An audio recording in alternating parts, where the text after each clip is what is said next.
So the final plan of today, before we all go around and mingle maybe race along our technology trees, I want to just basically take a bird's eye view. It's just like, what can we expect from just producing or like doing better science? How can we incentivize better science? How can we solve things like the replication crisis? Like all pretty major, I think, feats that if we got around to solving them, we would speed up the entire machinery of stuff that we just discussed.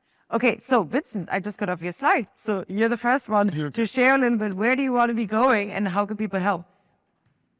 There would have known the handwriting would have been better. So yeah, maybe to start off with the general, of course, it's like the first stage, I think, is just the underlying technology being really enabled by Ethereum, kind of just like smart contracts and like more functionality and like kind of the first wave with Bitcoin and like more simple technologies. I think the early, of course, promise was what we also explored with VitaDAO is kind of DAOs as a new primitive to organize resources and people. And I think that's kind of like the thing, of course, we are exploring with VitaDAO to fund longevity research. So I think ultimately it's these different building blocks, kind of like on the one side, the technology with like Ethereum, as well as even on the real world side, kind of building blocks that connect to the real world. Like in our case, kind of like the primitives to bring patterns and laws into like abstractions and primitives in crypto. And then I think on the capabilities, there's of course a bunch of different solutions or kind of interesting things that are now kind of emerging. I think one, of course, is DAOs, kind of like such as VitaDAO. I think like we are, to be honest, one of the only first ones that kind of funded real research. Then there's I think, a lot of ideas more on kind of like decentralized journals, decentralized funding. But I think it's just really starting. So I think most stuff was actually, more actually on kind of crypto philanthropy, for example. Mm-hmm. But even on simple donation experiments, it's just starting to get explored more broadly beyond just send money to this Ethereum address to like more experiments that are like quadratic funding, kind of like you know what quadratic funding is? Maybe so very, very briefly, the idea is to have a matching pool, could be the state, could be like a donor, and then almost like in the democracy, you can vote with your money and like get matched based on, for example, one project getting like a lot of donors, it gets a higher match, and $1 gets kind of the highest potential match, and then it levels off pretty hard. So kind of $1 might get $100 match, and then $2, $110. So you're really incentivized to help select out of the projects. And for example, it could be used for public good, like research or climate change, that people could, like the state could say 1 million for climate change, and then you are incentivized to donate to climate change because you can influence which things should get donations. And I think that was explored, of course, with Gitcoin for Ethereum ecosystem, but we just started like last week, basically doing it for like climate and longevity and stuff. So, and that was fairly straightforward, and the idea was out there 4 years ago, but really takes a while till the also community forms to build this. And I think now there are like a lot of ideas, of course, on everything from like decentralized journals and like DAOs, like the Constitution DAO, people trying to buy journals, and like a bunch of wild ideas that like some might not make sense. Some ultimately also like I think you need also to rethink it. So just like buying nature might not solve the problems, but maybe you need to come up with a better like incentive structure for journals. Yeah. So maybe I head it to Niklas or to you. Sure. Whoever, let's see on the Russian roulette slideshow, who's next? Niklas. Looks a lot like me. Hi, I'm Niklas. I'm also working at VitaDAO with Vincent. And my tip tree takes a bit of a step back and really thinks through the process of which I think science is being done, which is really that in the beginning of every scientific project, there's a need for capital, there's a need for funding. And I think that's something that we're building with VitaDAO, where VitaDAO is really one, I think, of the first decentralized web-based funding organizations where people come together and they allocate capital, and they use tools like Gitcoin to also raise funds for nonprofit research. But it's not only the funding, it's also the execution. That's currently what's happening in university labs and independent research labs. And that's this sort of manual process of performing an experiment, interpreting the data, forming a new hypothesis, and repeating that process. And I call that basically the execution phase. And I think that what we need to accelerate the execution phase in the community-owned marketplace to exchange laboratory services. And I can double click on that in a moment. And then I think the third step, and you already touched that, is distribution. So it's funding, execution, distribution. And when we talk about distribution, we talk about projects like Open Access DAO and other projects. And I think Silke was pretty accurate this morning when she said that next year is probably going to be the year of the DAO. I fully agree here. So with Vrije DAO, we have this web-based funding organization. I think there are many more that are going to come, and we have Open Access DAOs and other projects that really care about, okay, how can we distribute science and also new insights in an open way? And I think what's kind of missing is the execution part. So how can scientists come together and reduce the friction that is related to actually running an experiment? And this is where I think a DAO could emerge. And that's all about exchanging favors between laboratories. So I have this one PCR machine, but you have a Western blot, and you can run this Western blot really well. Can you just, add this one drug that I'm currently investigating and do the Western blot, and I can do the qPCR for you? And basically this sort of Craigslist for science. That bartering. Yeah, I call it Lab DAO. Basically, a peer-to-peer protocol that looks a lot like Craigslist in the beginning could actually turn into something very automatic in a very liquid marketplace for laboratory services. And I think that's basically one of the missing building blocks that could really achieve one of these capabilities that I'm listed here, which is unlock hidden global talent. There are a lot of people all across the world that have interesting ideas, but they don't have the capital, and they don't have the laboratory to actually test the one molecule they have in their mind on a mouse, right? Now, I think in the world that we currently live in, you can raise the capital to run the experiment, but then you still don't have the lab. So what if you could also find someone that does the experiment for you and actually funnel the capital to that person? And I think then there's also this sort of breakdown of disciplinary boundaries that could happen, because when people have the freedom to operate across laboratories and coordinate their services across laboratories, then these sort of very physically constrained boundaries that we have, in our current university campus, where the biochemistry department is over there, the physics department is over there. So you're never going to think through, okay, what laboratory equipment does the physics department have that I could use for my biochemistry, and so on and so forth. So making that more visible and turning basically then to a more liquid market, I think is truly relevant. And then, I think the very end goal is really accelerate human progress in biomedicine. Wow, lovely. Thank you. Well, I think, definitely what you said about the interdisciplinarity, like that is something that we're trying to do is like hard. And if only we had a web service that like easily got that going by just creating lab services. And I think in almost every one of our biotech seminars, there's always the goal.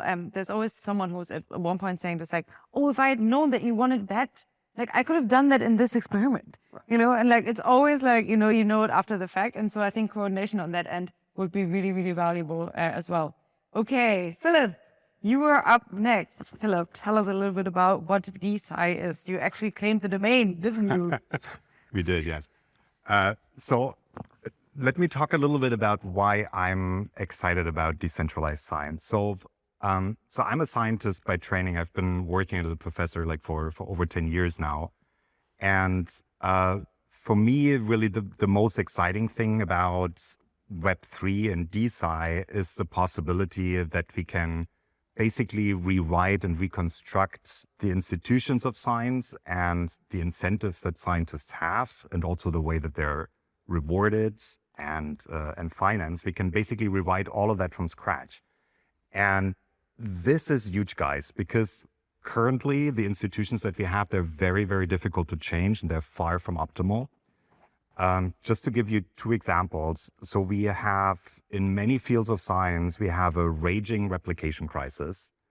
There is very little incentives for scientists to actually engage in replication, because that's usually not what gets into the top journals. The top journals, they want novelty and they want surprise. But guess what? When, if something is novel and surprising, it's also less likely to be true. And that creates an incentive problem, right? So if everybody tries to find something that is novel and surprising, we end up with a literature that is full of stuff that doesn't replicate. And now there is emerging evidence that we really have a raging replication crisis. So in the social sciences, but also in the medical sciences, there were a couple of large studies that tried to replicate the top studies in their field that were published, for example, in Nature and Science and in the top journals. And typically they find replication rates of 50% or lower, meaning that if you read an article that was published in Nature or Science, the likelihood that you actually read something that is true is as much as a coin flip. That's a bloody disaster, right? So, I mean, if we cannot trust science, then everything downstream is broken as well. Technological innovation depends on science. Medical progress depends on science. The decisions that we make in society depend on science. If we cannot trust science, we're screwed. So, and I think really the problem here are the incentives that scientists have and the institutions behind them. And just another example for how broken the system currently is. So the current publication system, it is basically dominated by 5 companies, by 5 for-profit companies. So it's an oligopoly. And their business model is either they charge scientists to pay them to publish their work that they're doing for them for free, and also do the referee services for free and the editorial services for free. So that's one model. The other one is you don't pay, but then all the work ends up behind a paywall, and neither your colleagues nor the public that actually finance your work can read that work, right? So in that way, so the publication industry is actually, the scientific publication industry is, in terms of market size, is comparable to the movie industry or the music industry. It's a gigantic industry. They have a profit margin of about 40%. And a large part of that basically comes from the pro bono work that scientists are doing for them by doing referee work and editorial work and authoring work for free. It's a multi-billion-dollar donation that we make to the publication industry, and they walk away with the profits. So there is something fundamentally screwed up here, right? And I think with DeSci, we can go to the roots and we can try to create basically a scientific ecosystem that is not simply copying what we're already doing into a Web3 world and putting everything on chain, but we can literally rewrite the institutions and the incentives that people have. So in terms of enabling technology, so some of the things that come to mind are, of course, smart contracts. So, platforms like Ethereum or Solana. Very important point is peer-to-peer content addressing and storage. And of course, DAOs. And basically with these enabling technologies, some of which are really, really new, and, we haven't been really able to use them for very long.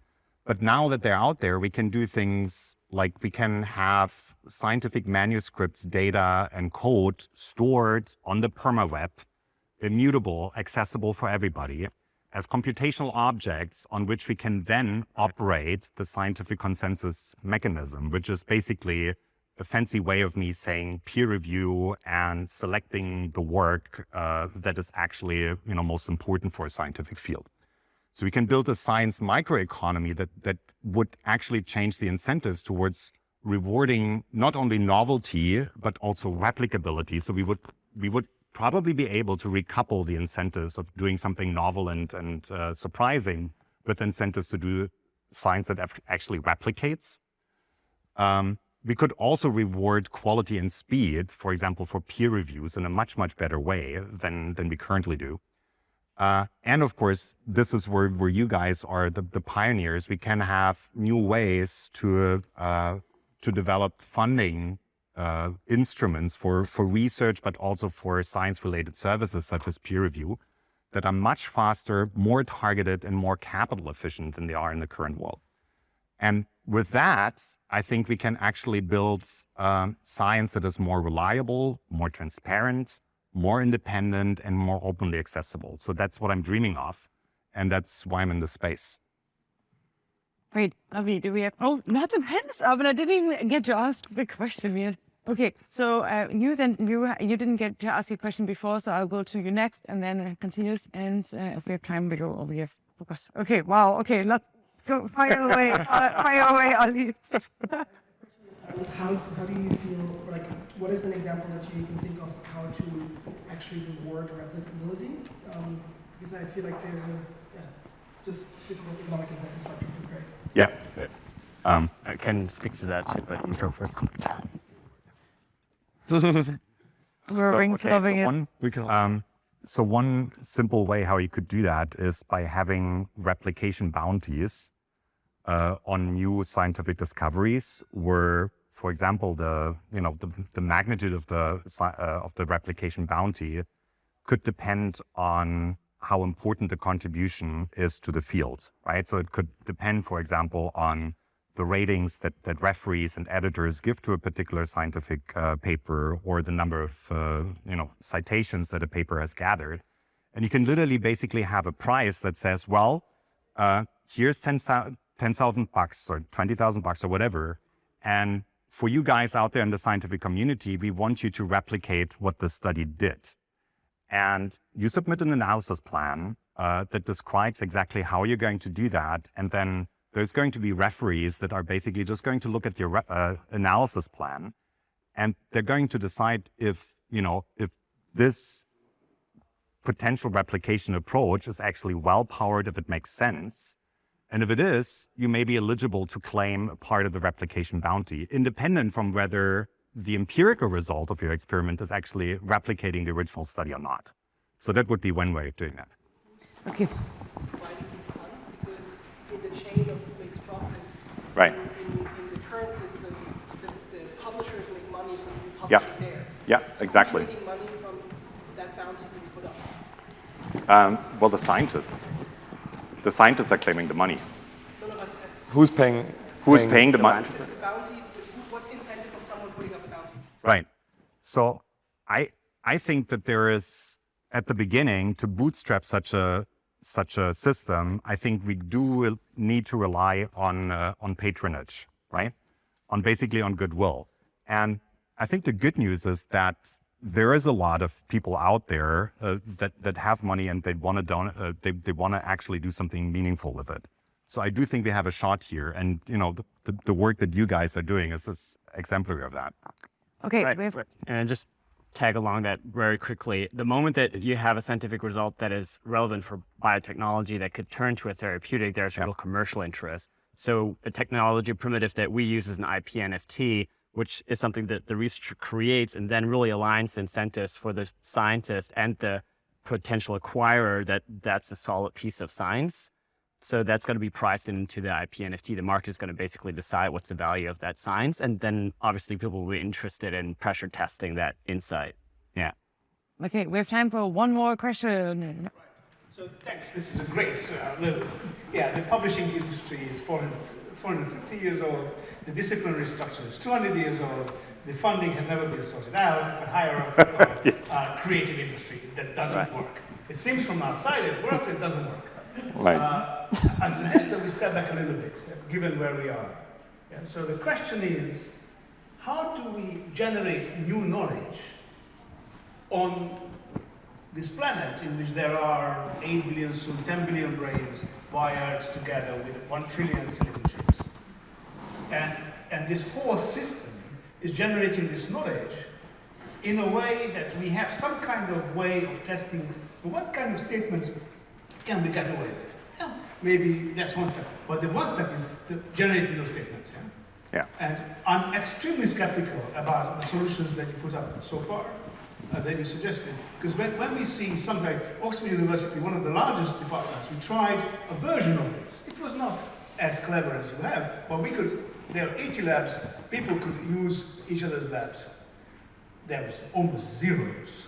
Because everybody was very carefully guarding their little bit. And unless there's a giant amount of money coming from outside, I don't see how it's going to happen. And every time when we try to have some kind of funding coming from outside, 5-10% of the total cost comes in.